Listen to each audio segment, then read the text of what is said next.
Marcos, c'est le pape à la peau noire. Hein, le pape à la peau noire, Makoso.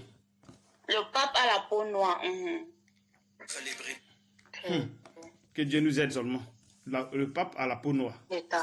C'est terrible. Et voilà ça qui s'est confirmé. Ah oui, oui. Voir. Même Junior même m'avait parlé de lui-même. Junior m'avait parlé de lui. Que Dieu nous aide seulement. Ah, je sais. Qui nous aide vraiment, papa. Alors, quand on dit méditer selon l'esprit, selon Dieu, pour toi, ça veut dire quoi? D'abord, même méditer. D'abord, méditer, c'est quoi selon toi? Méditer, c'est quoi? Bon, la méditer, moi, avant, je ne savais pas. C'est l'autre jour par rapport à l'enseignement que j'ai compris que méditer, c'est lire quelque chose et de chercher à comprendre ce que ça dit. Ce que ça dit. Donc, essayer à comprendre, voilà. Tu dis? Essayer de comprendre. C'est de lire, peut-être tu lis peut-être la Bible et tu essaies de comprendre ce que tu as lu. Essaie de comprendre ce que tu as lu. C'est ça en fait méditer. C'est ça, non? Ça, c'est au côté de la Bible, méditer. Parce que dans le monde, méditer, je ne pense pas qu'on parle de méditer. Médite. Quand on dit méditer, ça, on parle de la Bible. On parle des trucs, comment dirais-je, au côté de Dieu. Voilà, tout spirituel. Donc, méditer veut dire chercher à comprendre ce que tu lis. Il faut chercher à comprendre. Lis, médite. C'est-à-dire tu lis la Bible, tu lis les Écritures et tu cherches à les comprendre. Ce que tu lis, voilà, tu cherches à comprendre qu'est-ce que ça veut dire, qu'est-ce qu'il veut dire. Puisque dans la Bible, le Seigneur parle, comment dirais-je, avec des images, avec des comparaisons, avec des proverbes, tu vois, non? Donc, avec plein de choses, voilà. Donc, ça fait qu'il y a plein de complications dans la Bible. Donc, ça fait que quand tu dis comme ça, comme un roman, tu ne peux pas comprendre. Mais en cherchant à comprendre, Dieu peut ouvrir ton esprit pour qu'il t'explique ce que ça veut dire. Quelle est la pensée, quelle est sa pensée qui est cachée derrière les versets bibliques. Voilà. Voilà. Donc, il peut te faire des révélations. Il peut te révéler certaines choses en lisant, en cherchant à comprendre. En cherchant à comprendre. Quand tu viens dans la Bible, tu te fais comme un enfant et tu demandes au Seigneur de t'aider à comprendre ce que tu lis. Et quand c'est comme ça, il t'aide. Maintenant, c'est lui qui vient pour vouloir contredire la Bible aussi va l'amener aussi dans le cœur endurci. Donc, il va l'amener sur notre voie pour qu'il croie à ce qu'il est en train de penser. Tu vois, donc, ça dépend de comment tu viens dans la Bible. Si tu viens dans la Bible comme une personne qui dit « je ne sais rien », conduis-moi, enseigne-moi, il t'enseigne tranquillement sans problème. C'est ça, on peut méditer. Tu vois un peu. Maintenant, à quoi sert maintenant la méditation? Ou bien, comment dire, méditer selon Dieu, ça veut dire quoi? Méditer selon Dieu. Méditer selon Dieu, c'est de lire et comprendre selon comme le Seigneur te conduit. Selon comme il ouvre ton esprit de comprendre la parole. Non, de comprendre ce que tu es en train de lire. Si, mais il peut aussi te faire comprendre aussi en t'amenant aussi dans, comment dirais-je, dans le cœur endurci. Il peut t'amener à comment dirais-je, comme les faux pasteurs aujourd'hui, là. Aujourd'hui, les faux pasteurs. Eux, là, pourquoi ils croient ils croient à ce qu'ils enseignent? Mais qui fait ça? Qui les amène à croire à ce qu'ils enseignent? C'est pas Dieu. Ou bien c'est pas ça? C'est ça, pas. Puisque celui qui endurcit le cœur. Comme dit le Romain 9, c'est lui qui endurcit le cœur. Donc s'il endurcit le cœur, c'est que si une personne n'arrive pas à comprendre et croit à ce qu'il est en train de lire ou bien à ce qu'il est en train d'enseigner, c'est le Seigneur. Donc voilà, donc si tu viens dans le comment dirais-je, quand tu viens pour vouloir comprendre selon l'Esprit de Dieu, il faut maintenant chercher à comprendre qu'est-ce que veut dire selon l'Esprit de Dieu. C'est ce chose qu'il faut maintenant comprendre. C'est-à-dire que méditer selon l'Esprit de Dieu. Ok, on a trouvé méditer. Méditer veut dire chercher à comprendre. C'est-à-dire chercher à comprendre les versets bibliques. C'est-à-dire chercher à comprendre ce que tu dis. Bon, maintenant, chercher à comprendre comment. Parce que tu peux méditer en comprenant selon la chair.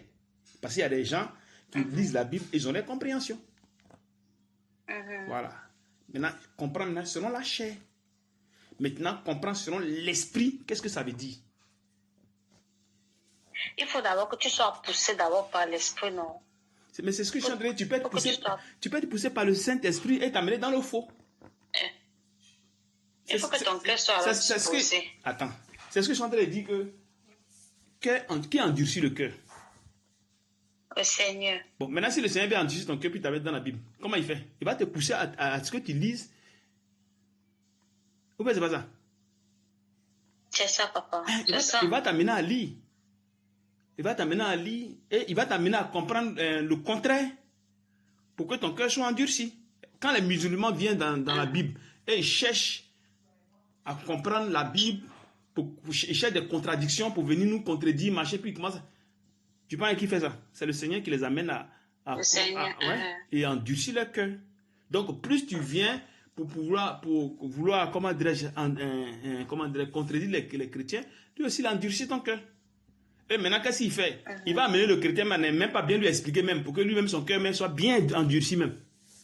Le Seigneur peut faire ça aussi. Le Seigneur peut faire de sorte qu'il n'arrive même pas même à lui expliquer quelque chose. Pourvu que même il ne comprenne même pas. Ou bien il te laisse, tu lui expliques, mais ça ne rentre pas. Le Seigneur aussi peut faire ça. Voilà. Donc, comprendre selon la chair, qu'est-ce que cela veut dire? Et comprendre selon l'esprit. Parce que s'il y a selon l'esprit, c'est qu'il y a selon la chair. Parce que Paul dit, marchez selon l'esprit, afin que vous n'accomplissez pas les désirs de la chair. Il dit, marchez selon l'esprit, afin que vous n'accomplissez pas. Marchez selon la chair. Donc, si tu marches selon la chair, alors tu ne pourras pas accomplir les désirs de l'esprit. Mais il dit, marchez selon l'esprit, afin que vous n'accomplissez pas les désirs de la chair. Galates 5,16. Donc, si tu marches selon la chair, alors là, tu ne pourras pas accomplir les désirs de l'esprit. Et je ne sais pas si tu comprends un peu. Oui, papa. Voilà, maintenant, qu'est-ce que maintenant cela veut dire selon l'esprit et selon la chair? Selon l'esprit, selon la chair. Parce qu'on peut pas l'être, mais on peut pas marcher. On peut pas marcher selon l'esprit si Dieu ne le permet pas. Il faut que c'est le Seigneur qui nous amène à comprendre selon son esprit. C'est lui qui va à comprendre selon son esprit. Voilà. Maintenant, marcher selon l'esprit, qu'est-ce que ça veut dire si c'est lui qui t'accorde à marcher selon l'esprit? Qu'est-ce que maintenant cela veut dire?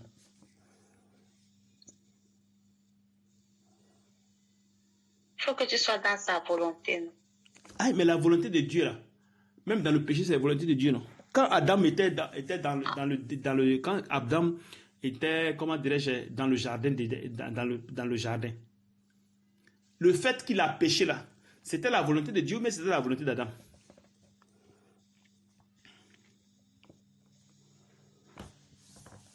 C'était la volonté de Dieu. Donc tu dis qu'il faut qu'il sorte dans la volonté. C'est ce que je suis en train de dire.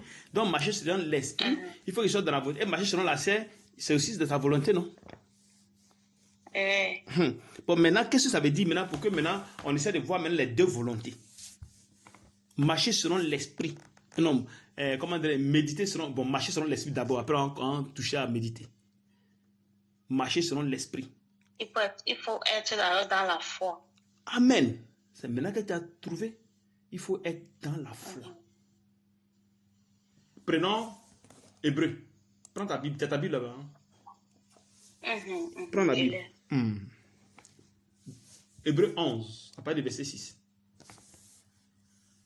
D'accord.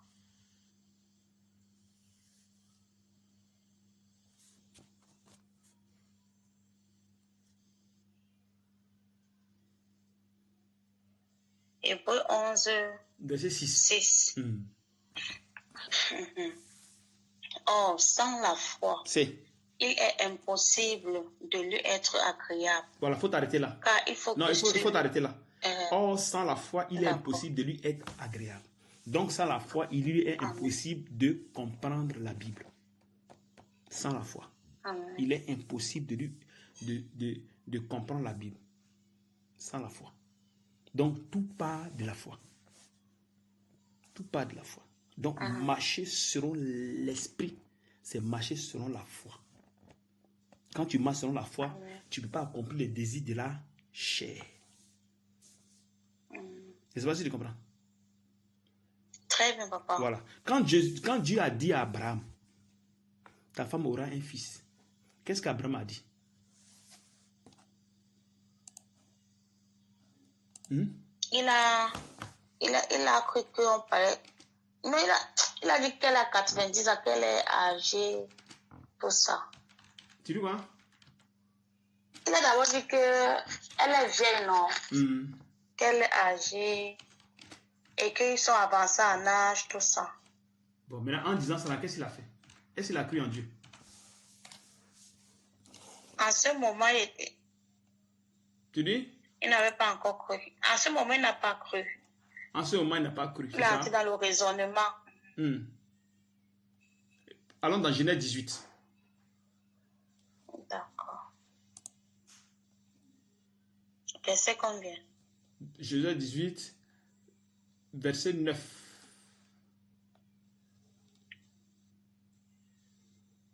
Alors, il lui dit, où est Sarah, ta femme? Il répondit, elle est là, dans la tente. L'un d'entre eux dit, je reviendrai vers toi à cette même époque et voici Sarah, ta femme, aura un fils. Sarah écoutait à l'entrée de la tente qui était derrière lui. Abraham et Sarah étaient vieux, avancés en âge. Et Sarah ne pouvait plus espérer avoir des enfants. Elle rit en elle-même en disant, maintenant que je suis vieille, aurais-je encore des désirs? Mon Seigneur aussi est vieux. L'Éternel dit à Abraham, pourquoi donc Sarah a-t-elle ri? En disant, est-ce que vraiment j'aurai un enfant, moi qui suis vieille? Y a-t-il rien qui soit étonnant de la part de l'Éternel? Au temps fixé, je reviendrai vers toi. Je reviendrai vers toi à cette même époque et Sarah aura un fils. Sarah aura un fils. Et maintenant, qu'est-ce qu'Abraham a dit? Sarah mentit en disant, je n'ai pas ri car elle eut peur, mais il dit au contraire, tu as ri.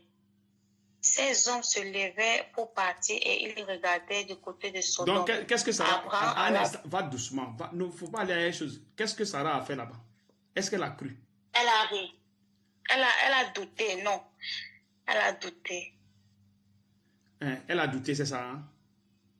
Eh oui, okay. Eh oui. Donc, allons dans Genèse 16. Verset combien? Genèse 16, verset 1. Sarai.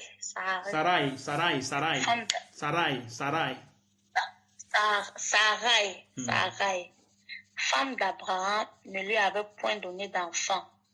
Elle avait une servante égyptienne nommée Agar.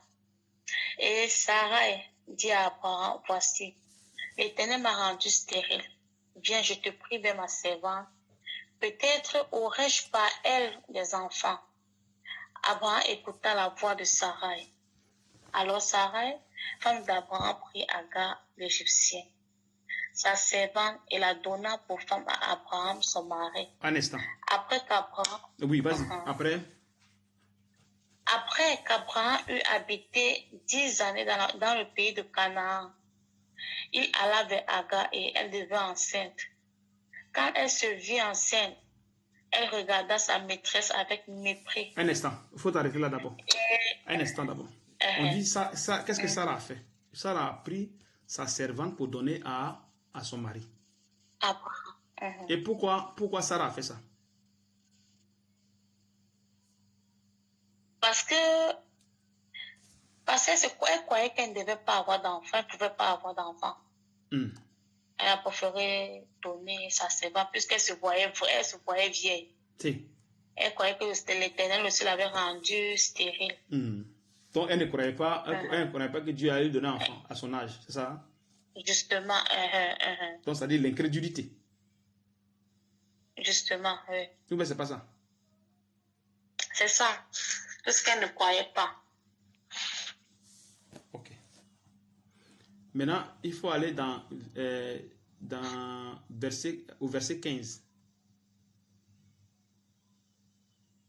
Agar enfanta un fils à Abraham, et Abraham donna le nom d'Ismaël au fils qu'Agar lui enfanta. Voilà. Abraham était âgé de 86 ans. Non, attends un instant. Lorsqu'Agar... Attends. Donc ici, qu'est-ce que Agar fait? Agar fait un enfant à Abraham. Mais par leur propre désir. Parce que c'est comment dirais-je? C'est la femme, la femme qui décide à ce que son mari couche avec Abraham. C'est ça, non? C'est ça. Voilà. Donc, il laisse sa femme et il va maintenant coucher avec sa servante. Mais est-ce que c'est la volonté de Dieu? Non. Parce qu'il a vu que sa femme ne pouvait pas faire d'enfant, alors il laisse sa femme pour aller faire maintenant, toucher maintenant chose. C'est pas ça? Hein? La servante, c'est ça. Voilà, la servante. Maintenant, parce que la servante était jeune. Elle était jeune, non? Puis eux, ils se trouvaient déjà chose. Donc, ils se trouvaient qu'ils ne pouvaient pas faire d'enfant. Voilà. Maintenant, dans Genèse 18, qu'est-ce qui se passe dans Genèse 18? Avant d'aller dans Genèse 18, on va lire Genèse 17. Verset combien? À part de verset 1. Lorsque Abraham fut âgé de 99 ans, l'Éternel apparut à Abraham et lui dit: je suis le Dieu Tout-Puissant, marche devant ma face et sois intègre. J'établirai mon alliance entre moi et toi, et je te multiplierai à l'infini. D'abord, il dit, marche devant ma face et sois intègre. C'est pas ce qu'il a dit? C'est ça. Il dit, sois intègre. Quand le fait qu'il dit sois intègre, est-ce qu'il était intègre? Parce que s'il est intègre, il ne pouvait pas dire sois intègre. C'est ça. Donc, ça dit qu'il n'était pas intègre. Parce que non seulement il ne croyait même pas en Dieu. Il ne croyait pas à Jésus. Il ne croyait pas à, comment dirais-je, parce qu'il s'est dit qu'il était vieux avec sa femme, bon, il faisait des trucs, machin, donc il ne croyait pas. C'est ça, non? C'est ça. Donc, il lui dit, sois intègre. Voilà. Qu'est-ce qu'il dit maintenant dans verset 2? Donc, déjà, ils ont déjà fait un enfant qu'on appelle comment dirais-je, Ismaël. Ismaël. Voilà. Parce qu'ils se sentent vieux. Donc, il fait un enfant avec sa femme. Et maintenant, allez, vas-y. J'établirai mon alliance entre moi et toi, et je te multiplierai à l'infini. Abraham tomba sur sa face, et Dieu lui parla en disant: voici mon alliance que je fais avec toi. Tu deviendras père d'une multitude de nations. Un instant. Donc, il établit une alliance entre lui et Abraham. Voilà. Il établit une alliance entre lui et Abraham. Parce qu'il lui a dit que sois intègre, marche. Il dit quoi? Marche devant ma face, sois intègre. Donc, le fait de lui dire de marcher devant sa face va entraîner une alliance. Amen. Voilà. Ça dit que va entraîner une alliance. Et cette alliance sera entre Dieu et Abraham. Vas-y. Amen. Parce que pour qu'on puisse marcher devant la face de Dieu, qu'est-ce qu'il faut faire? Il faut être intègre, c'est ça, non? Il faut être intègre. Maintenant, qu'est-ce que la Bible dit par rapport à être agréable à Dieu? Il faut marcher par la foi. Il faut marcher par la foi. Ou bien c'est pas ça? Et qu'est-ce qu'on lit dans Hébreux 11? Or, sans la foi, il est impossible de lui être agréable. Agréable. Voilà. Il est impossible à Dieu. Si tu ne passes pas par la foi, tu ne peux pas être agréable à Dieu. Maintenant, Dieu dit ici à Abraham que marche devant ma face. Sois intègre. C'est pas ce qu'il a dit. Il dit marche devant ma face et sois intègre. Donc, c'est-à-dire que si Abraham ne marche pas par la foi, il ne peut pas être intègre devant Dieu. Donc, pour qu'il marche par la foi, il faudrait qu'il fasse une alliance avec Abraham. De la manière que nous avons une alliance avec Jésus, c'est de la même manière que Dieu a eu une alliance avec Abraham. Afin qu'Abraham ait la possibilité d'avoir la foi et marcher correctement devant Dieu. C'est ça, non? C'est ça. Ok, vas-y. Je te rendrai fécond à l'infini, je ferai de toi des nations et des rois sortiront de toi. Voilà, donc il a parlé des rois. Il dit les rois sortiront de toi, voilà, les rois. Nous, on connaît déjà le roi David. Tu vois, voilà. Les rois, voilà, les rois sortiront de toi. Tu vois, voilà, vas-y. D'abord, il dit quoi ici? Il dit quoi ici? Verset 5. Il dit que voici mon alliance que je ferai avec toi. Tu deviendras père d'une multitude de nations. Il dit d'une multitude de nations. Donc, ça, c'est encore une autre alliance. Ça, c'est encore une autre alliance. Donc, la première alliance, l'alliance individuelle qu'il a eu à faire entre lui et Abraham. Maintenant, une seconde alliance, une multitude de nations. Voilà. Maintenant, verset 5, on ne t'appellera plus Abraham, mais on t'appellera Abraham, car je te rendrai père d'une multitude de nations. Donc, pour le fait qu'il a appelé Abraham, va entraîner comment dirais-je, qu'il soit père de multitude de nations. Tu suis un peu? Voilà. Multitude de nations. Mais maintenant, il faut qu'il soit intègre. Il faut qu'il soit intègre. Voilà. Pour que ça, il faut qu'il soit intègre. Parce que s'il n'est pas intègre, ça ne marche pas. Donc, ça veut dire que s'il n'est pas intègre, alors tout ce qu'il est en train de faire, ça va tomber à l'eau. Parce que c'est lié à ça. C'est par rapport à son intégrité que tout ça sera soutenu. Parce que les enfants de Dieu, quand Dieu a eu à faire des alliances, a fait une alliance avec les enfants d'Israël, est-ce qu'ils ont respecté la loi de Dieu? Non. Voilà, ils n'ont pas respecté la loi de Dieu. C'est pour cette raison que Jésus est venu. Tu vois un peu, voilà. Donc, c'est-à-dire qu'Abraham doit alors être intègre devant Dieu. Mais nous savons que sans la foi, on ne peut pas être agréable à Dieu. Et nous savons qu'Abraham est un pécheur comme tout le monde. Parce que lui et son père, ils étaient dans l'idolâtrie. Donc, comment se fait qu'Abraham va marcher par la foi pour pouvoir être agréable à Dieu? Comment il va être intègre devant Dieu? Il faut qu'il marche par la foi. Donc, avant de marcher par la foi, il faut qu'il fasse une alliance avec... Il faut que Dieu fasse une alliance avec lui. De la manière dont Jésus a fait une alliance avec nous. C'est pareil. Tu vois? Donc, le fait qu'il doit marcher par la foi ici, et nous savons que la foi, là, c'est quoi? Qu'est-ce que la foi? Selon toi? La foi, c'est déjà croire en Dieu. Il faut d'abord que tu crois en Dieu. Hein? Il faut d'abord que tu crois que Dieu existe, non? Déjà, premièrement. Hein? Oui, mais oui, il faut croire que Dieu existe. Mais cette foi-là vient d'où? Hébreux 11, le verset 1, il dit, or la foi est une ferme assurance. Est une ferme assurance des choses qu'on espère. Une ferme assurance. Maintenant, cette assurance-là, ça vient d'où? De Dieu, non? Voilà. Est-ce que ça vient de la chair? Non. Voilà. Donc, cette assurance ne vient pas de la chair, ça vient de Dieu. C'est Dieu qui va donner l'assurance afin que tu puisses espérer, comment dirais-je, il dit quoi? Une ferme assurance des choses, afin que tu puisses espérer à ces choses. Tu espères. Donc, ça veut dire, si moi, je te dis quelque chose, tu vas espérer, tu vas dire, bon, j'espère, soit si je te dis, bon, tu auras un enfant. Tu vas croire à soi, tu vas espérer à ce que je dis, bon, ok, j'ai compris. Est-ce que tu vois? Tu vas croire à ce que je suis en train de dire, voilà. Mais le fait que tu crois à ce que je dis, ça ne va pas venir de toi, mais ça va venir de Dieu, afin que ce que j'ai dit, ça puisse s'accomplir. Donc, pour que ça s'accomplisse, il faut que Dieu t'amène à ce que toi tu crois, à ce que je dis. Donc, tu vas espérer dans cette chose-là jusqu'à son accomplissement. Donc, pour que Abraham croie en Dieu, il faudrait que cet Abraham-là, il faudrait que Dieu fasse une alliance avec lui. Et dans cette alliance maintenant, il va maintenant marcher par la foi. Parce qu'il y a des choses qu'il va lui dire pour qu'il espère à ces choses-là. Il faut que tu aies l'assurance. Il faut que tu aies l'assurance. Et l'assurance pour croire à la foi, ça ne vient pas de la chair, mais ça vient de l'esprit.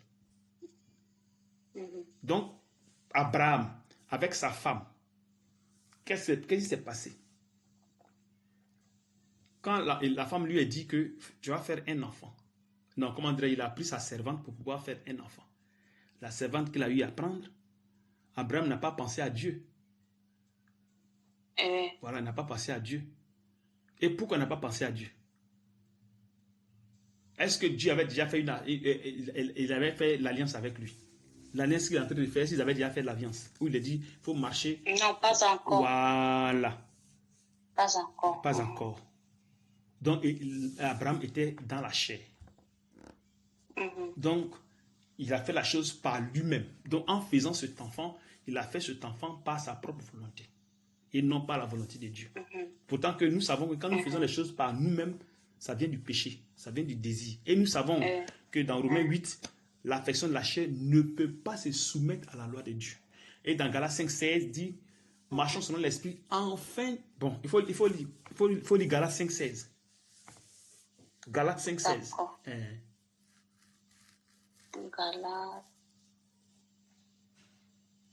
Galates 5,16.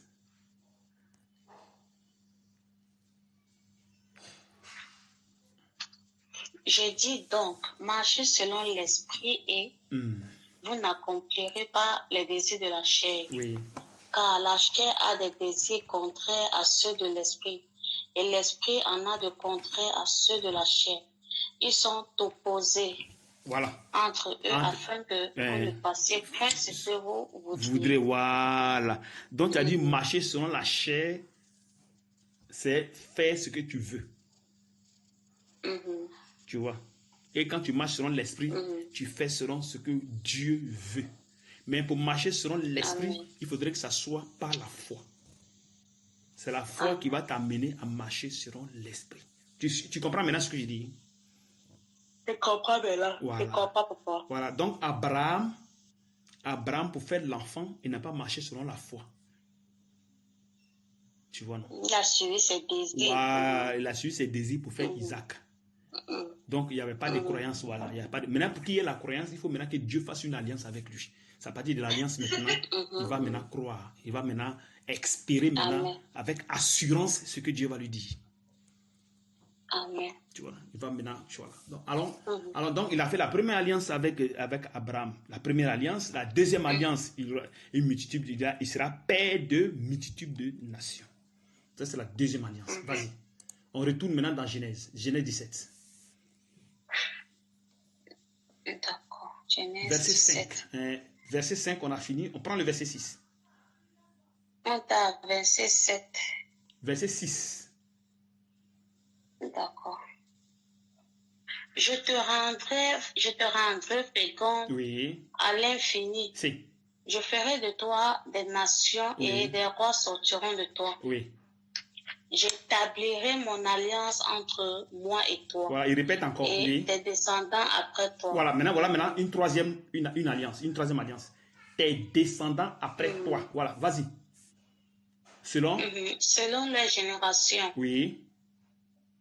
Ce sera une alliance perpétuelle en vertu de laquelle je serai ton Dieu et celui de ta postérité après toi. Voilà, il dit de ta postérité. De ta postérité. Donc c'est une seule postérité, ce n'est pas deux. Parce que Ismaël est une postérité, Isaac est une autre postérité. Donc actuellement, il a une seule postérité parce que c'est Isaac qui est né de sa servante qui est Sarah, comment dirais-je, Agar. Et Sarah. Non, Agar, pas Sarah. Sarah n'a pas encore d'enfant. Agar. Tu te rappelles plus de ce que tu as lu tout à l'heure là? Tu te rappelles plus de Sarah? Oui, Agar, la servante de Sarah. Ismaël, non? Oui, Ismaël, dans Genèse 16. Après le verset 15, voilà. Tu vois un peu. Ok, vas-y. Donc, on a maintenant première alliance, deuxième alliance. Il n'entrait pas d'une troisième alliance. Vas-y. Il dit c'est descendant, une postérité. Va. Maintenant, il va tout expliquer bien clair. D'accord. Je te donnerai et à tes descendants après toi le pays que tu habites comme étranger, tout le pays de Canaan en possession perpétuelle et je serai le Dieu. Tu as vu ça? Donc, il a maintenant spécifié les descendants dont il parle.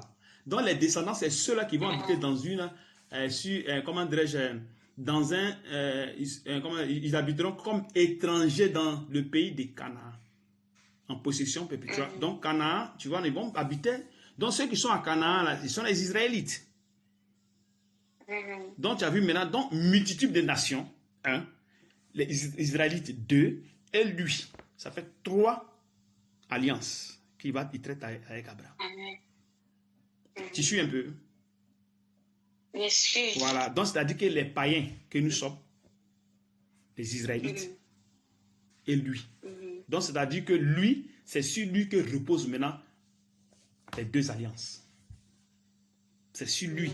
Parce que c'est lui, s'il croit, s'il est intègre, alors toutes ces alliances vont s'accomplir.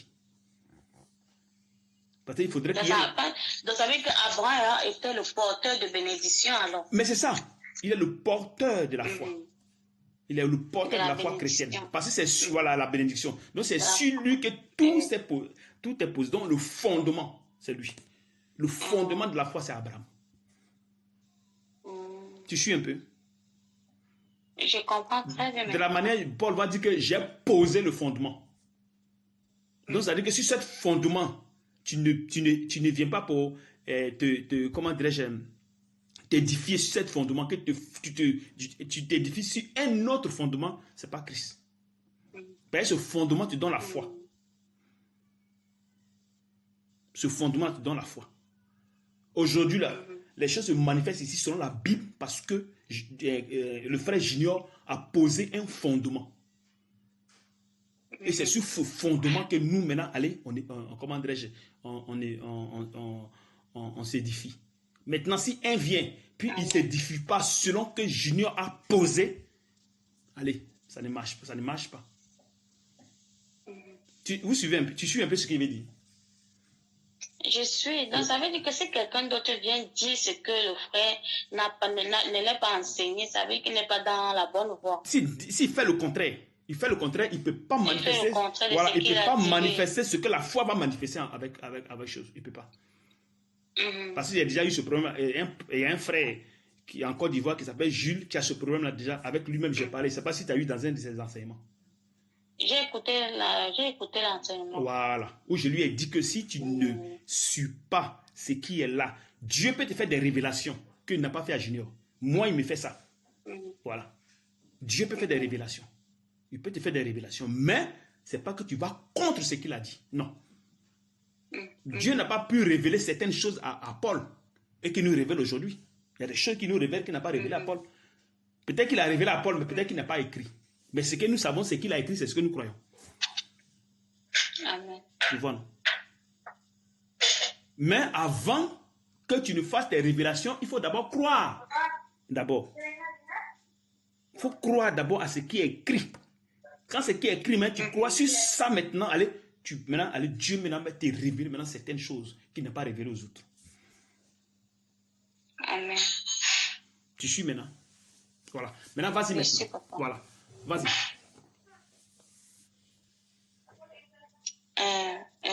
Dieu dit à Abraham, toi, tu garderas mon alliance, toi et tes descendants après toi, selon les générations. Si. C'est ici mon alliance que vous garderez entre moi et vous. Si. Et ta postérité après toi. Si. Tout mal parmi vous sera circoncis. Un instant. Et maintenant, il parle maintenant de circoncision. Et tout mal parmi vous sera circoncis. C'est ici mon alliance que vous garderez entre moi et vous et ta postérité après toi. Tout mal parmi vous sera circoncis. Amen. Tu vois. Donc, le fait d'être circoncis là, c'est quoi? Vous, voilà, vas-y maintenant, verset 11. Vous vous circoncirez et ce sera un signe d'alliance entre moi et vous. À l'âge de 8 jours. Voilà, donc une alliance, ça sera un signe d'alliance. Et nous savons que quand Dieu fait les alliances, on parle de sang. Donc ils vont faire couler le sang. Ils vont faire couler le sang. Donc c'est ce sang-là qui fait l'alliance. C'est ce sang-là, coulé, là, qui fait le signe d'alliance qu'il a fait avec lui. Tu suis un peu? Parce que Dieu peut dire, bon, on fait alliance. Mais où est la preuve? Où est le signe qui fait qu'on a fait alliance? Il faut qu'il y ait maintenant un signe qui dit que, ah, moi j'ai eu l'alliance avec Dieu. Mais où est l'alliance? Voilà l'alliance qu'elle a. Donc, en coupant maintenant, comment dirais-je, en coupant maintenant le truc de l'enfant, vous savez que quand on veut couper le sexe d'un bébé, un enfant, c'est-à-dire les garçons, vous voyez la partie qui est morte là, non? Voilà. Vous voyez que la partie, elle est morte. Voilà, donc, cette partie, on enlève. Quand on coupe la partie, vous voyez qu'il y a une nouvelle partie qui sort. Voilà. Donc, ça a une signification. Le fait que ça sort comme ça, nouveau, ça veut dire qu'une nouvelle personne. Donc, ça veut dire que la partie morte là, c'est la partie du péché. Quand on coupe, c'est la partie du péché. Donc, on sépare la partie du péché à la partie qui est nouvelle. Tu vois, non? Donc, c'était l'image de la nouvelle naissance dans le Nouveau Testament. La circoncision. Tu vois un peu. Voilà pourquoi il va dire que tu ne t'appelles plus Abraham, mais tu vas t'appeler Abraham. Il change sous le nom de Sarah. Donc, il les enlève de l'état charnel à l'état spirituel. C'est à partir de la partie spirituelle. Mais papa, dis-moi. Quand tu parles de ça, je me rappelle, la femme de Moïse avait toujours manifesté un truc comme ça dans le désert. C'est parce que dans Paul. Oui, on va parler de ça. Attends, il ne faut pas mélanger ça. Donc, tu vois qu'il a eu comment on appelle ça? Il a eu cette alliance. Donc, le sang va couler, forcément. Voilà. Tu comprends un peu, le sang va couler. Donc, c'est le sang qui va couler là, qui va maintenant donner signe. Qui va dire qu'on a eu une alliance avec le Père. Ah, mais où était Abraham? On dit Abraham, mais où est le signe qui fait? Il dit non, mais nous sommes en train de se circoncire. C'est cette circoncision depuis Abraham. Ah, ok, d'accord. Donc il y a au moins un signe. Tu vois un peu. Donc c'est ce signe-là qui prouve que effectivement il y a une alliance entre Dieu et Abraham. Mais cette alliance signifie quelque chose. Cette alliance amène Abraham à être une nouvelle personne afin qu'il puisse croire, à espérer ce que Dieu va lui dire avec assurance. Amen. Donc cette circoncision lui donne la foi. Sinon Abraham est pécheur. Étant pécheur, il ne peut pas croire en Dieu. Ce n'est pas possible. On croit en Dieu par la foi. C'est pour cette raison que nous croyons en Jésus par la foi. Donc, pour maintenant accomplir les désirs de Dieu, il faut maintenant qu'on ait cette foi-là. Pour marcher selon l'esprit, il faut maintenant qu'on ait cette foi-là. C'est-à-dire marcher selon la foi. Tu suis maintenant? Je sais papa. Voilà. Vas-y. À l'âge de 8 jours, tout mâle parmi vous sera circoncis. Selon vos générations, qu'il soit né dans la maison ou qu'il soit acquis à prix d'argent de tout fils d'étranger, sans appartenir à ta race. Tu as vu donc? Il dit sans appartenir. Il faut reprendre encore la partie. À ta race. Qu'est-ce qu'il dit? À l'âge de 8 jours, tout mâle parmi vous sera circoncis, selon vos générations, qu'il soit né dans la maison. Un d'abord, attends, qu'il soit né dans la maison, d'abord, c'est-à-dire Israël, et maintenant qu'il soit... ou qu'il soit acquis à prix d'argent de tout fils d'étranger. Voilà. Donc, donc il y a deux groupes de personnes, c'est-à-dire que ceux qui sont de la maison, qui est l'image d'Israël, et ceux qui sont des étrangers, qui est l'image des païens que nous sommes. Est-ce que tu suis?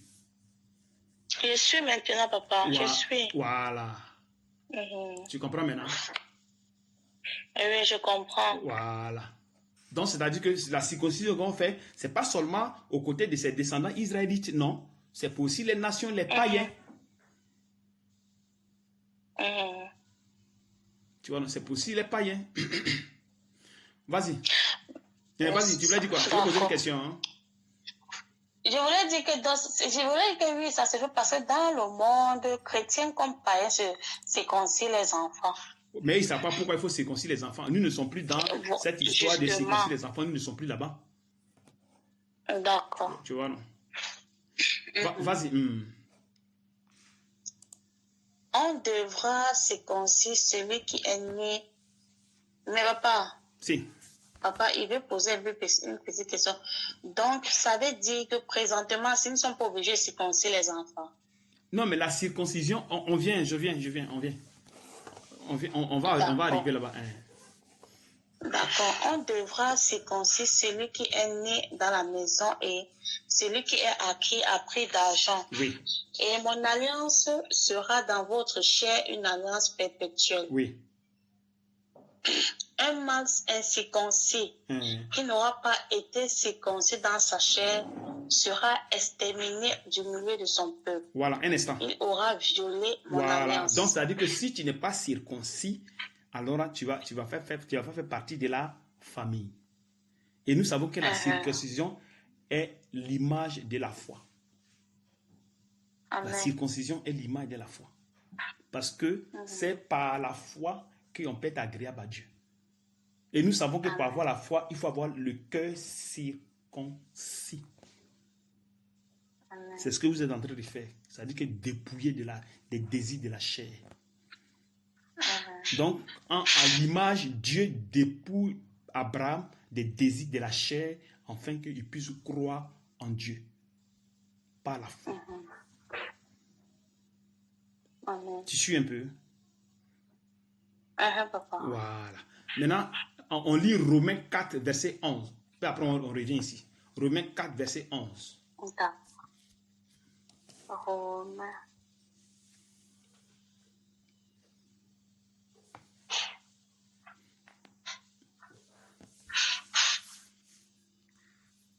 Et il reçut le signe de la circoncision comme sceau de la justice qu'il avait obtenu par la foi quand il était incirconcis, afin d'être le père de tous les incirconcis qui croient, pour que la justice leur fût aussi imputée. Et on parle de qui? Abraham. Abraham. Il faut relire encore pour que tu comprennes. Est-ce que tu as bien compris ce qu'il a dit là-bas? Et il reçut le signe de la circoncision comme sceau de la justice qu'il avait obtenu par la foi quand il était incirconcis, afin d'être le père de tous les incirconcis qui croient, pour que la justice leur fût aussi imputée. Voilà, donc la circoncision qu'il faisait là, c'était le sceau de la justice. Qu'il avait obtenu par la foi. Quand étant incirconcis, donc étant dans le péché. Les incirconcis, c'est ceux que Dieu considère comme des pécheurs, des impurs. Donc, Abraham étant impur, dès qu'ils font la circoncision, il devient pur devant lui. Donc, étant pur, il peut maintenant croire à Dieu. C'est la même chose quand nous croyons en Jésus, il nous prend comme des saints. Comme quand nous disons Éphésiens 4, verset 11. Pour le perfectionnement des saints, il a établi les 5 ministères. Il a établi apôtres, docteurs, pour le perfectionnement des saints. Voilà. Donc quand nous croyons en Jésus, nous entrons dans le corps comme des saints. C'est la même chose avec, Abraham. Donc pour que Abraham ait la foi pour croire en Dieu, il fallait la circoncision. Donc la circoncision était comme un sceau, comme sceau de justice. Et nous savons que c'est par la justice qu'on peut être agréable à Dieu. Amen. Tu vois un peu. Et nous savons que pour atteindre la justice à Dieu, il faut avoir la foi. Et pour avoir la foi, il faut avoir le cœur circoncis. Il faut lire Colossiens 2, 11. Colossiens.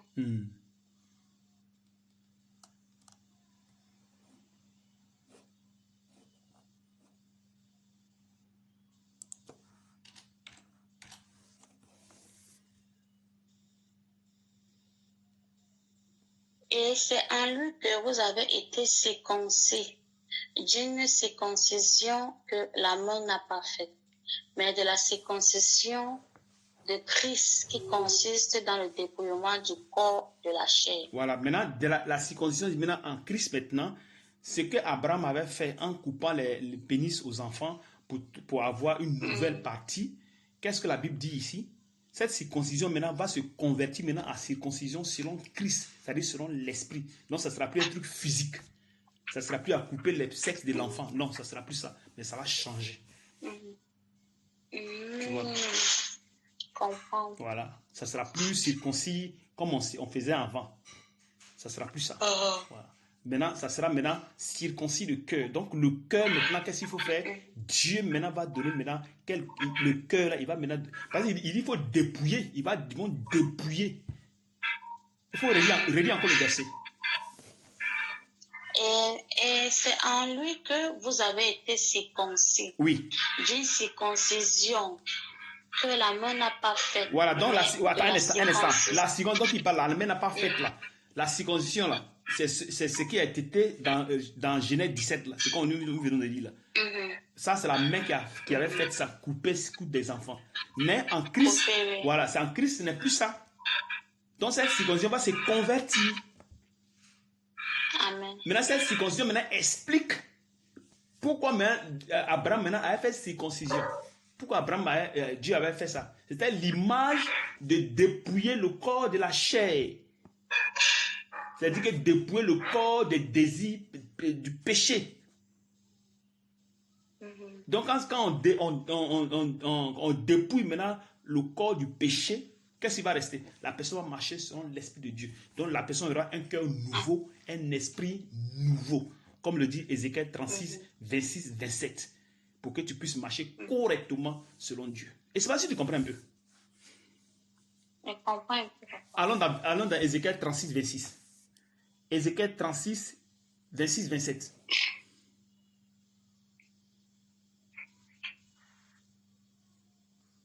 « 36. 26, 27.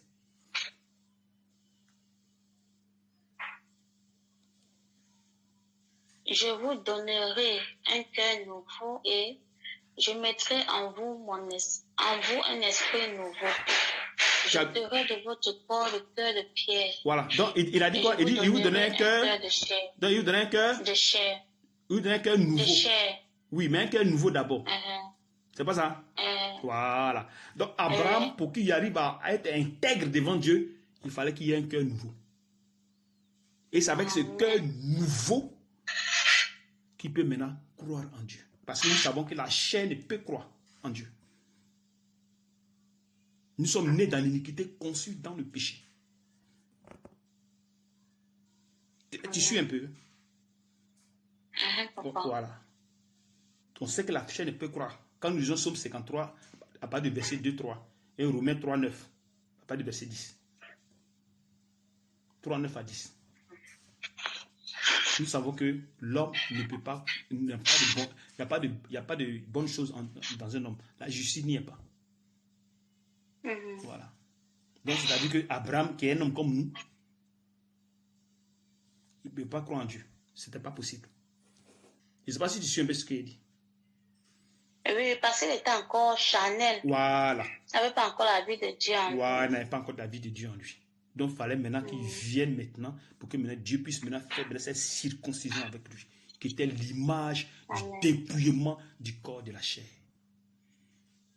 C'est-à-dire que séparer le corps, séparer le péché. C'est-à-dire faire une séparation. Parce qu'avec Dieu, si tu es dans le péché, tu ne peux pas être agréable à Dieu. Il faut que tu sois séparé du péché. C'est pour cette raison qu'on parle de circoncision. C'est-à-dire que ce que nous sommes en train de faire, on prie, on gêne tous les jours que Dieu fait. C'est pour qu'on soit séparé du péché, en fait, de manifester la puissance de Dieu. Amen. Voilà pourquoi on a toutes ces souffrances-là. C'est pas pour rien. Voilà. Donc c'est pour cette raison qu'Abraham pouvait maintenant croire maintenant en Dieu. Parce que lui aussi, il est né dans l'iniquité, conçu dans le péché. En l'intérieur de lui, il y a le péché. Le péché est conçu. Donc quand ça vient, ça se manifeste. C'est vrai que ce sont les enfants de Dieu. C'est vrai que c'est un prophète. Parce que dans les prophètes, il y a la loi. Dans les enfants de Dieu, il y a la loi. La loi existe dans l'enfant de Dieu. Il est né. La loi est à l'intérieur parce qu'il porte la sémence de Dieu en lui, qui est l'ADN de Dieu. Parce qu'il est né de Dieu. Il ressemble à Dieu. Non, il est, pardon, il est l'image de Dieu, pardon. Il est l'image, parce que être l'image de Dieu, c'est avoir la sémence de Dieu. Donc cette sémence est la justice. Mais puisque cette sémence est corrompue par le péché, il faut maintenant avoir une circoncision, séparer maintenant le péché du corps, afin maintenant que la foi soit manifeste. Et c'est ce qu'il a fait avec Abraham. Donc Abraham avait déjà manifesté tous ces trucs-là en image. Toutes ces choses. Tous les actes qu'il posait. Ça devait se manifester maintenant dans la nouvelle alliance. Tu suis maintenant? Donc, chaque acte qu'il posait, c'était un acte prophétique. Prophétique. Voilà pourquoi dans Romains 4, il va dire qu'il a reçu le signe de la circoncision comme sceau de la justice qu'il avait obtenu par la foi. Quand il était incirconcis, afin d'être le père de tous les incirconcis qui croient. D'être le père de tous les incirconcis qui croient. Pour que la justice leur fût aussi imputée. Donc les incirconcis, ce sont les nations, c'est-à-dire les païens. Afin d'être le père, tu vois, non? Est-ce que tu comprends? Donc, à partir de lui, aujourd'hui, nous qui sommes les incirconcis, allez, on va croire maintenant en lui. Amen. Donc, voilà pourquoi Abraham est le père de la foi. Donc, si quelqu'un te dit le contraire, c'est pas vrai. Amen, d'accord, papa. Tu suis? J'ai suivi. Le père, Abraham, c'est le père de la foi. Oui, mais c'est ça, dit d'être le père de tous les incirconcis. C'est pas ce qui est écrit là-bas. Hein? C'est ça, c'est ça. Voilà. Maintenant, avance maintenant. Allons dans Genèse 17. Tu vas te rappeler de versets où ils ont fini la circoncision, là, non? Tu vas te rappeler de ça. Hein? Verset 14. À part de verset, je prends maintenant verset 15. Genèse 17, verset 15.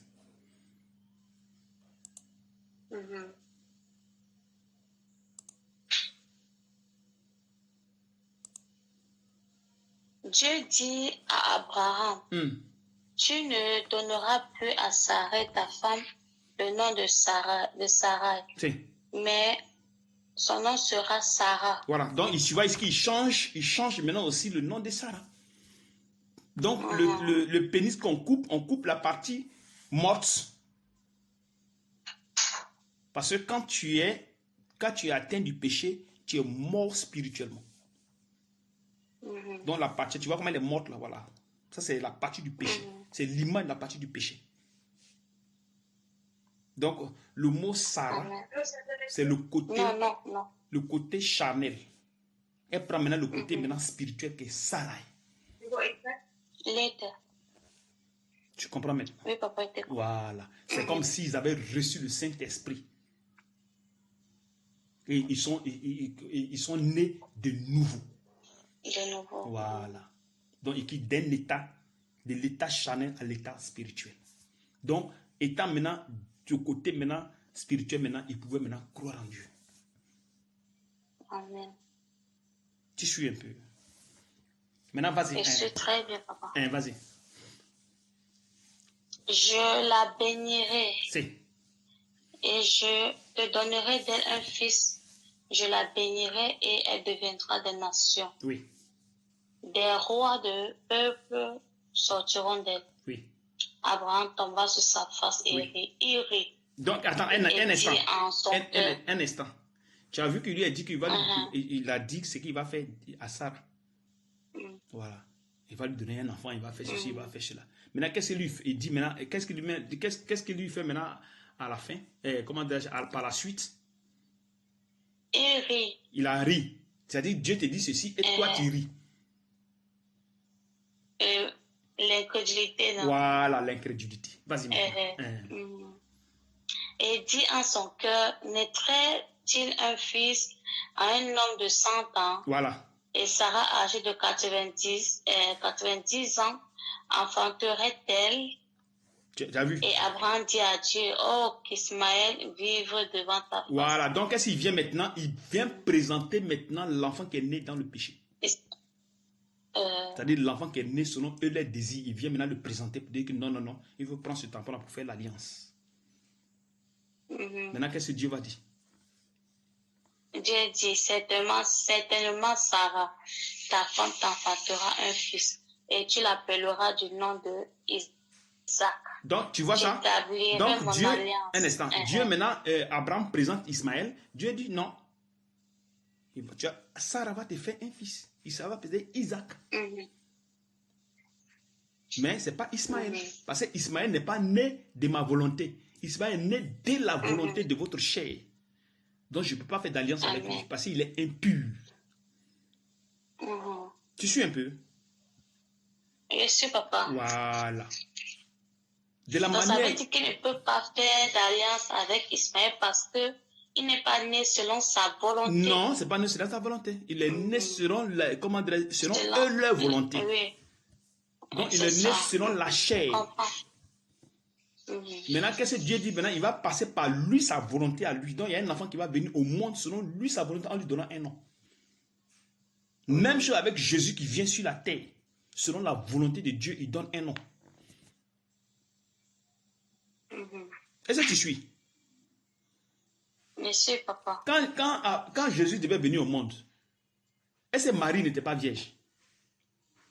Elle était vierge. Elle n'a pas couché avec un homme, c'est ça? Voilà. C'est ça. Donc, elle est venue par la volonté de Dieu. Quand Ismaël vient sur la terre, il dit que ta femme va faire un enfant. Est-ce que l'enfant qui va sortir, ça sera selon la volonté de l'homme ou de Dieu? Je n'ai pas compris, papa. Quand Isaac va venir au monde, est-ce que ça sera la volonté de l'homme? Non, la volonté de Dieu. Voilà, donc ça sera la volonté de Dieu. Donc, si on veut bien voir, c'est si comme Abraham ne va pas avec sa femme. Comme Marie qui est née, qui a mis Jésus au monde, et personne n'est né avec elle. Est-ce que tu suis? Je suis. Voilà. Non, ce sont des personnes pures. C'est des personnes pures. Justes. Amen. Des personnes pures. Donc, Isaac est l'image de Christ. C'est pour cette raison que Dieu pouvait lui dire, il faut sacrifier ton fils que tu aimes, ton fils unique, celui que tu aimes. Parce qu'il le voyait pur. Il est l'image de Christ. Il est pur, sans tache. Amen. Parce que c'est lui sa volonté.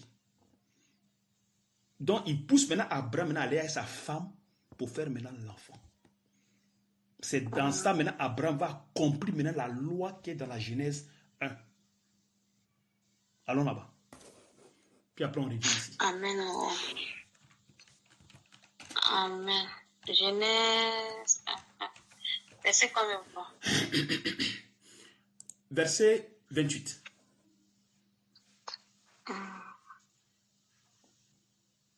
Dieu les bénit et Dieu les dit, soyez féconds, multipliez, remplissez la terre et l'assujettissez et dominez sur les poissons de la mer, sur les oiseaux du ciel et sur tout animal qui se meurt sur la terre. Voilà. Donc Dieu dit ici, il est béni d'abord, la bénédiction.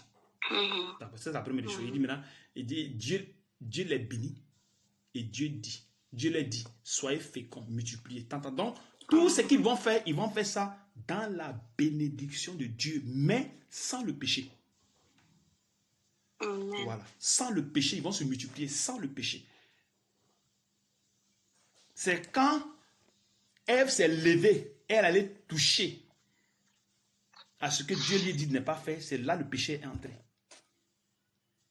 Dieu dit qu'il va se multiplier, mais sans qu'il ne touche au péché, sans qu'il ne touche à leur désir. Donc, c'est-à-dire que Adam devait coucher avec sa femme sans lui son désir, mais le désir de Dieu. C'est comme Isaac est venu au monde sans le désir d'Abraham et Isaac. Sans le désir d'Abraham et Sarah, parce qu'il se disait déjà Dieu. Donc, il était dans l'incapacité de faire Isaac si Dieu n'était pas intervenu. Donc, ça a été fait par la foi. Amen. Tu as su un peu? Il a suivi. Voilà. Marie a fait Jésus par la foi. À la foi. Voilà. C'est par la foi que Marie a fait Jésus. Jésus est venu au monde par la foi. Même chose, Isaac est venu au monde par la foi parce qu'Abraham était vieux. Donc il fallait croire. Mais puisqu'il y a maintenant l'image de la circoncision, ça allait l'amener maintenant à croire maintenant à Dieu. Afin qu'il soit juste devant Dieu. Tu suis maintenant. Bien sûr, papa. Donc quand Dieu disait à Adam qu'il se multiplie là, il devait se multiplier par la foi et non par les désirs. C'est en touchant au désir maintenant qu'ils sont tombés dans le péché. Et maintenant le monde maintenant a changé. C'est pour cette raison on vous dit que pour aller avec la femme, c'est pas par le désir, pas par les désirs qu'on va avec la femme, pour manifester les désirs de la chair. Voilà pourquoi Paul va dire, marcher selon l'esprit, afin de ne pas accomplir les désirs de la chair. Voilà, marcher selon l'esprit, afin de ne pas accomplir les désirs de la chair. Donc quand tu marches selon l'esprit, tu n'accomplis pas les désirs de la chair. Mais quand tu vas marcher selon la chair, alors là tu vas accomplir les désirs de la chair, forcément. Donc, pour ne pas marcher selon la chair, il faut maintenant marcher selon l'esprit. Il faut la circoncision. C'est la circoncision qui va t'amener maintenant à marcher maintenant selon l'esprit de Dieu, selon la foi, selon la justice.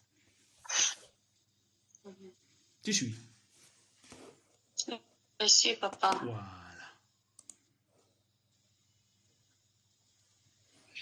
Le Seigneur nous fortifie. Allons dans Genèse 21. Genèse 21. À part de verset 1. Verset 5, pardon. D'accord.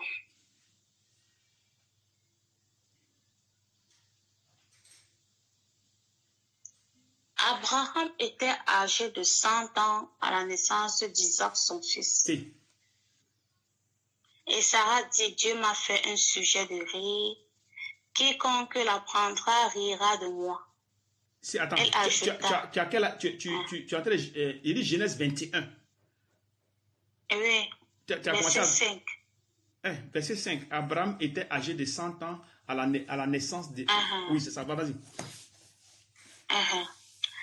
Et elle ajouta, qui aurait dit à Abraham, Sarah allaitera des enfants.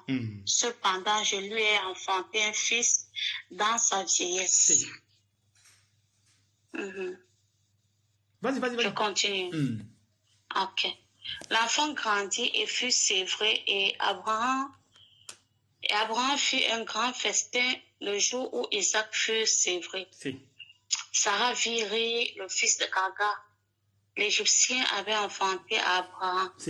Et elle dit à Abraham, chasse cette femme, chasse cette servante et son fils, car le fils de cette servante n'héritera pas avec mon fils, avec Isaac.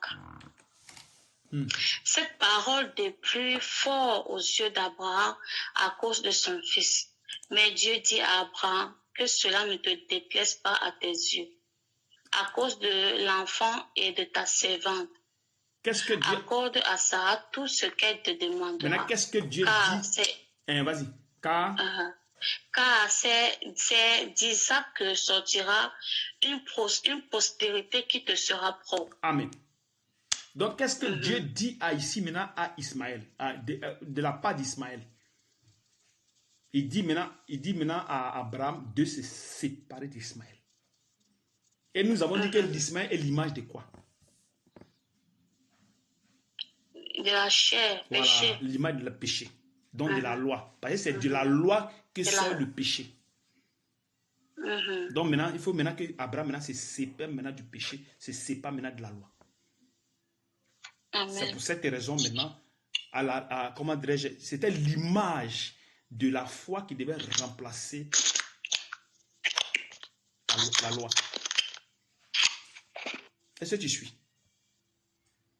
Oui, papa. J'ai changé le Bluetooth, je n'étais pas écouté. Allô, papa? Tu dis? J'avais changé le Bluetooth, puisque c'était déchargé. Maintenant, ça va maintenant? J'ai mis l'autre. Ça va maintenant? Ça va maintenant. Voilà. Donc, je suis en train de dire que... pas entendu. Voilà, le fait de chasser Ismaël, qui est l'image du péché, et nous savons que c'est à partir de la loi qui sort le péché, donc le péché est égal à la loi. C'est pour cette raison que les gens ne pouvaient pas marcher par leur propre volonté pour plaire à Dieu. Voilà. Donc, qu'est-ce que Dieu dit? Dieu dit, sépare-toi de la loi. C'est-à-dire, sépare-toi du péché. Voilà. En te séparant de cette loi-là, tu vas accomplir maintenant la justice. C'est-à-dire que Isaac, qui sera maintenant l'image de la foi. Parce que c'est Isaac qui vient de manière parfaite devant Dieu. Comme Jésus vient de manière parfaite devant Dieu. Donc, tout était déjà préparé. Tout ce qu'il faisait, c'est des actes prophétiques. Amen. Tu suis un peu? Yes, papa. Voilà. Donc, le fait de chasser l'enfant, c'était pas en vain. Il y avait une raison de se séparer, voilà, de se séparer. Il ne veut pas qu'il soit héritier. Donc, il n'a qu'à se séparer. Quand nous lisons Romains 8, qu'est-ce que Romains 8 dit à partir de verset 16? Romains 8, verset 16.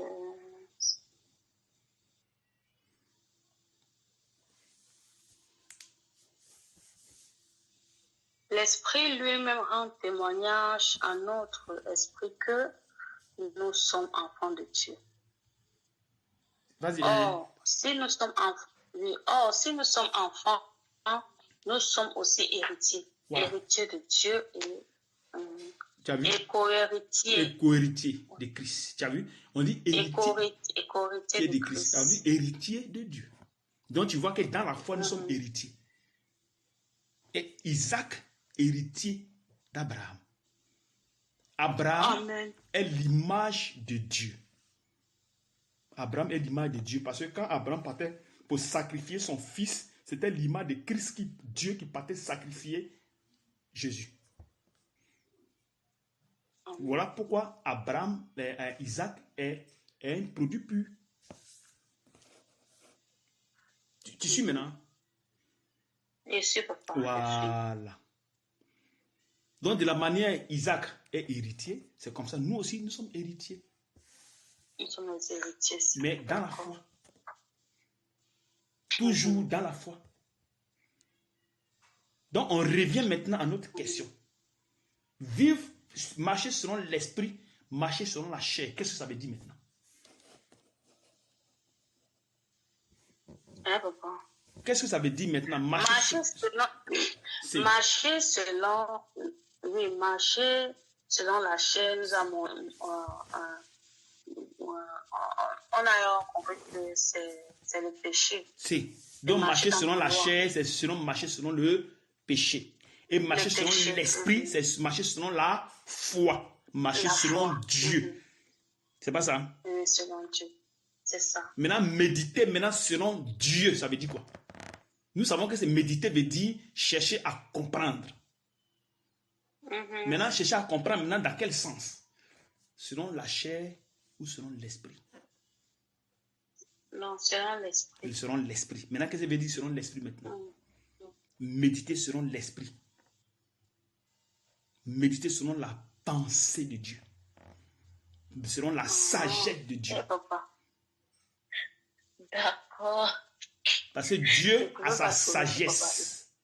Dieu a sa sagesse. L'homme a sa sagesse. Dieu a son intelligence. L'homme a son intelligence. Dieu a sa pensée. L'homme a sa pensée.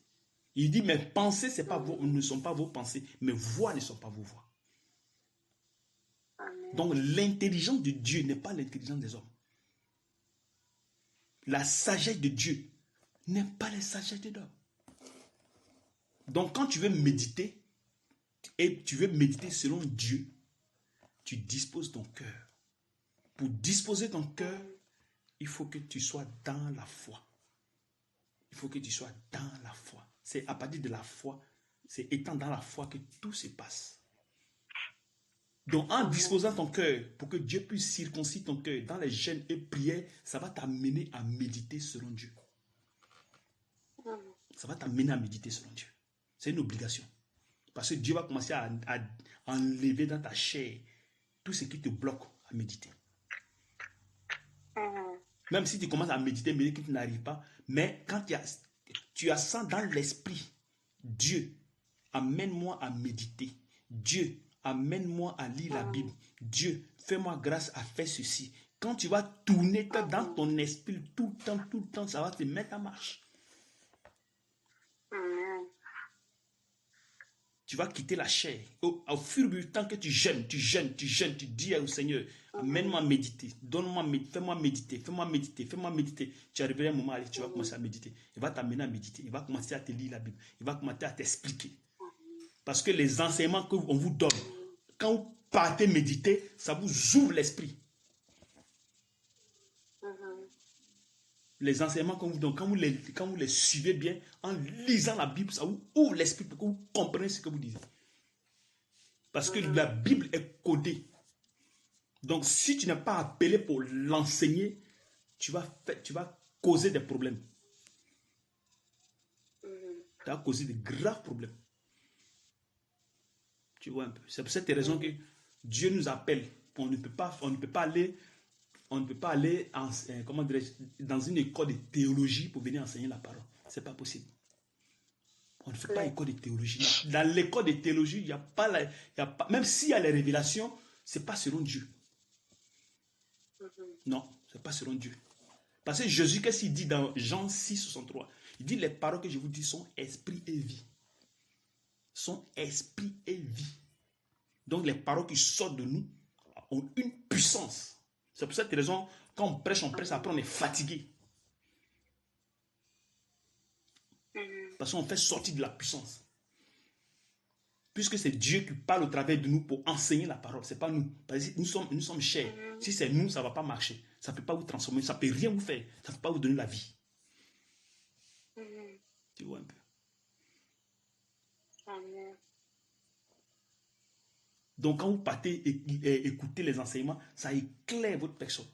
Ça vous donne la vie. Ça fait grandir l'être intérieur. Tu suis un peu. Je suis tu vois. Donc méditer selon comment dirais-je, selon l'esprit, c'est ça. Amen.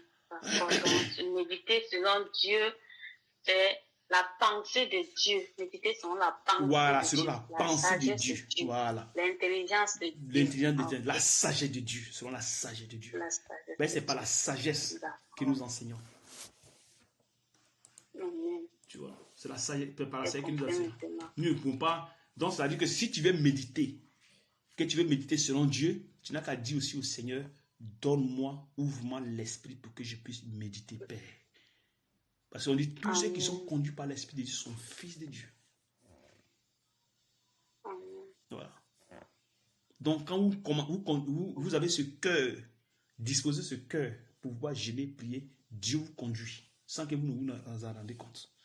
Il faut que vous ayez le désir. Amen. Voilà. Il faut avoir le désir. C'est pour cette raison qu'il dit d'écouter ceux qui vous conduisent. Parce que ceux qui vous conduisent pour eux, là, et il les prend comme des saints. Devant lui, ceux-là sont saints. Ils sont saints. Voilà. Ils sont saints. Bien vrai que vous, si vous êtes des saints, mais vous avez la vie du péché en vous. C'est ça. Donc, vous seul, vous ne pouvez pas vous en sortir. Il faut un saint qui met devant. Et c'est à travers ce saint-là maintenant, il lui donne les paroles, il vous transmet. Et au fur du temps maintenant, allez, vous commencez à grandir dans la foi jusqu'à ce que vous grandissez. Maintenant, si tu te dis que toi-même tu vas le faire, ça ne marchera pas. Parce que tu as la vie de péché en toi. Il te prend comme saint, mais il faut que la sainteté prenne vie en toi. Pas, comment dirais-je, les gens qu'il a établis. Parce que les gens qu'il a établis, c'est pas cadeau. C'est pas des choses, c'est pas des trucs en l'air. Non. Il y a une raison pourquoi il a établi ces personnes. C'est pour qu'il amène à votre être l'obéissance. Parce que l'être n'est pas obéissant. L'être n'obéit pas. Notre être n'obéit pas à Dieu. L'être fait ce qu'il veut. Vous-même, vous êtes ici. Vous attendez la voix de Dieu. Dieu parle direct. Vous l'attendez. Mais vous n'avez pas peur. On continue toujours à être douter, à être inquiète. À être incrédule. C'est la chair. L'incrédule. C'est-à-dire Dieu lui-même parle. Parce que moi, quand je prie, je lui dis Père. Quand je prêche, confirme à tes enfants. Pardon. Toujours quand je prêche, il dit, Père, s'il y a quelque chose, confirme. Ceci, confirme. Ceci, confirme. Père, ces enfants-ci, ils sont incrédules. Parce que, pourquoi je le dis? On dit ce qui a été, c'est ce qui sera. Donc, c'est-à-dire que nos parents, ils ont été incrédules. Donc, forcément, nous, on sera incrédules, forcément. Donc, c'est que les parents ont fait à Moïse. Ils feront cela aussi aux serviteurs de Dieu. Forcé. Parce que le Dieu ne change pas. Donc, Moïse est resté avec ses frères. Il est resté auprès d'eux. Il les a fortifiés, fortifiés, fortifiés, fortifiés jusqu'à la fin. Donc, c'est la même chose que nous devons faire aussi. Nous sommes les serviteurs. Pareil, on ne doit pas abandonner les frères et sœurs. Parce que quand ils viennent dans le corps, ils sont comme des enfants. Quels que soient les diplômes qu'ils vont avoir, quel que soit l'âge qu'ils vont avoir, ils sont des enfants. Parce qu'il a dit que si vous n'êtes pas comme des enfants, des petits-enfants, vous ne pouvez pas hériter, vous ne pouvez pas rentrer dans le royaume. Il faut que vous soyez comme des petits-enfants. Et vous voyez que quand il vient, quand il vous fait les rêves, il dit qu'il va reconstruire cette maison. Il va reconstruire cette maison, c'est-à-dire qu'il va vous rééduquer. Et la rééducation n'est pas une question de charnel, non. Ça ne vient pas de l'intelligence humaine, mais ça vient de l'Esprit de Dieu. Donc, c'est par l'Esprit de Dieu, par la puissance de son Esprit, qu'il va vous éduquer. Mais pour vous éduquer, il faudrait que vous soyez obéissants. Quand vous êtes obéissant, vous bénéficiez de la grâce, la gratuité de Dieu, la grâce, comment dirais-je, la miséricorde de Dieu. Et comme ça, il vous transforme comme Jésus a été obéissant jusqu'à la fin. C'est pareil. Ne pensez pas que vous allez être dur et dire que non, vous allez... Non. Avec Dieu, ça ne fonctionne pas. Parce que Dieu, tu vas faire des trucs, il va accepter. Mais ne pense pas que de toute façon, il a accepté. Là. Tu vas penser que c'est bon cadeau. Non, c'est pas bon cadeau. Parce que tu te désobéis et tu lui demandes, il va te donner. Mais ce qu'il va te donner, fais attention. C'est un poison. Tu vois un peu. C'est un poison. Donc le jour que le Seigneur m'a dit, sois ferme avec tes frères, il sait que pour moi, il était déjà cuit. Parce qu'il allait amener les frères à être endurcis, à être rebelles contre moi. Forcés. Parce que c'est pour ça qu'il faut comprendre le langage de Dieu. Quand il a dit, appelez-le frère, désormais, il n'est plus votre frère. Là, j'étais cuit, il était bien cuit même. Parce que là, c'est encore une responsabilité. Et c'est là que commençait maintenant mon ministère. Les choses maintenant devaient maintenant changer. C'est-à-dire qu'on passait maintenant à une autre dimension. À une autre dimension. Il faut qu'il y ait maintenant de l'ordre. C'est-à-dire qu'automatiquement, vous tous, vous devenez des petits-enfants. Afin que vous arrivez à grandir jusqu'à l'état adulte. Sans ça, aucun de vous ne peut manifester ce que Dieu a déposé en lui. Tant que vous serez dans l'orgueil, aucun de vous. Tant que vous serez passé, lui, il aime ce qu'on appelle obéissance. Il n'y a rien d'autre. Donc, celui qui pense être dans la désobéissance, croire en lui, dire que je vais... Non, ça ne marche pas. Ça ne marche pas. Donc, moi, ma prière, tout le temps que Dieu fait, je lui dis, ouvre mon esprit, Père, pour que je comprenne ce que tu me montres. Je dois comprendre, enseigner à tes enfants. Je ne les enseignerai jamais ce que tu ne m'as pas dit. Je les enseignerai ce que tu as mis dans mon esprit. Si j'ai été mal saisi, tu es là pour me corriger. Et on avance. Et tout ça, c'est ma prière. Je lui ai dit que je ne te demande pas la richesse. Je te demande absolument rien. Tu as vu, dans cette maison, je n'ai pas été privé pour te dire, Dieu, donne-moi ça. Non, je n'ai pas besoin de ça. Moi, mon problème, ouvre mon esprit. Fais grandir tes enfants dans la foi. Tiens-les dans la soumission.